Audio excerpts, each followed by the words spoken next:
আমি S A Prince সবাইকে আন্তরিক অভিনন্দন জানিয়ে শুরু করছি জেড টেলিভিশনের আজকের সংবাদ।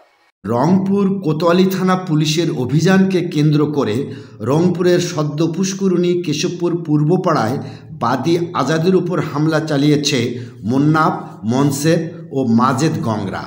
হত্যা চেষ্টা মামলার আসামি বাবুকে গ্রেপ্তারের অভিযানের এক পর্যায়ে সন্দেহবশত মুন্নাফের বাড়িতে তল্লাশি চালালে মুন্নাফ গংরা ক্ষিপ্ত হয়ে ওঠে। পুলিশ চলে যাওয়ার পর মামলার বাদী আজাদের উপর মুন্নাফ গংরা দলবদ্ধ হয়ে রাতে এবং পরদিন সকালে 2 দফা হামলা চালায়। আমি মোহাম্মদ আজাদ হোসেন, আমার বাড়ি কেশবপুর পূর্বপাড়া।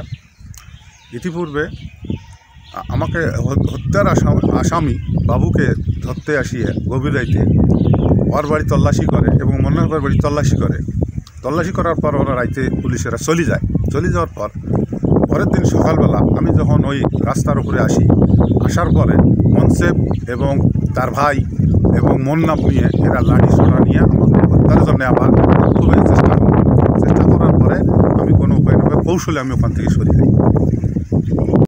পুলিশ আছে আমাদের বাড়ি আসে হিরেও করছে আপনার বাড়িতে নাকি বাবু 2 দিন আসিল, আলসে এখন আসামি পায় নাই। আমি ঘর ঢুকে কইছে দেখেন আসামি ঘর আছে কিনা, ঘর সান্দায় নাই আর না সান্দা। তার পাশে বাবুর বাড়ি গিয়েছি, এখন যা হয়েছে পুলিশেরা চলে গিয়েছি। বিয়ে না উঠিয়ে আমাদের এলাকা মাও বুড়ি ঢলাবছে। তখন আমি কি করলো, আমার শালার ঘর সবাকে ডাকাইনো, ডাকিয়ে নারী বাইকের কাতল করবো আমরা। ওই কাজে আমি শিখিয়ে দেবো, বলছেন না? এইটাই আমি সত্যি যেটা সেইটাই কব যে তোকে শিখিয়ে দেবো। তোর কোন বাপের তো বাঁচায়, তোর টাকা ওলা কতক্ষণ হচ্ছে আমি তোর টাকাও দেখবো। আজাদ করছি যেটা আমি করছি ওইটাই কব।